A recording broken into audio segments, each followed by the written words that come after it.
महाराष्ट्राचा। नमस्कार, मी गौरी संध्यालाऊ मध्ये आपलं सगळ्यांचं स्वागत। दौंड पोलीस ठाण्याच्या उंबरठ्यावरच तक्रार देण्यासाठी आलेल्या तरुणाला पोलीस ठाण्याच्या पार्किंग मध्येच गाठून कोयता आणि लोखंडी रॉडनं जीवे मारण्याचा प्रयत्न करण्यात आला आहे।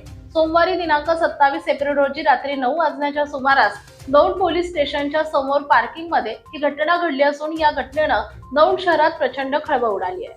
मयूर पोपट सूळ असं मारहाण झालेल्या तरुणाचं नाव आहे। त्यांनी दिलेल्या तक्रारीनुसार दौंड पोलिसांनी प्रतीक होले, संकेत होले, राजू होले, ऋषिकेश होले, साजन गिरमे, शेखर झोरे, श्रीनाथ चोपान होले, गोरख बनकर, संदीप होले आणि इतर 3-4 अनोळखी इसमांविरोधात भारतीय न्याय संहितेच्या विविध कलमानुसार खुनाचा प्रयत्न आणि दंगलीचा गुन्हा दाखल केला आहे। पोलिसांनी दिलेल्या माहितीनुसार फिर्यादी मयूर सूळ हे आपल्या सहकाऱ्यांसह संकेत राजू होले आणि त्याच्या साथीदारांविरुद्ध तक्रार देण्यासाठी पोलीस ठाण्यात आले होते। ते पोलीस ठाण्याच्या बाजूच्या पार्किंग मध्ये असतानाच आरोपींनी त्यांना अडवले। सुरुवातीला प्रतीक होले यांनी भांडणास सुरुवात केली।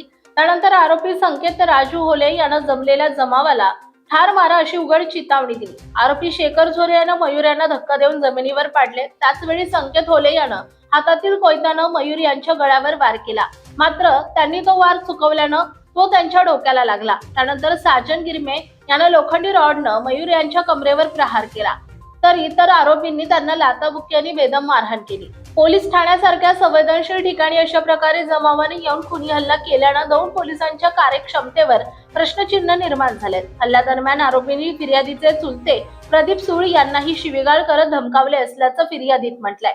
दरम्यान मयूर सूळ यांच्या तक्रारीवरून पोलिसांनी वरील 12 जणांवर खुनाचा प्रयत्नाचा गुन्हा दाखल केला असून या प्रकरणाचा अधिक तपास पोलीस उपनिरीक्षक बिद्री करीत आहेत। ताज्या आणि महत्त्वपूर्ण बातम्या पाहण्यासाठी आजच आमच्या संध्या लाईव्ह न्यूज चॅनलला YouTube वर सबस्क्राईब करा आणि बेल आयकॉन प्रेस करा।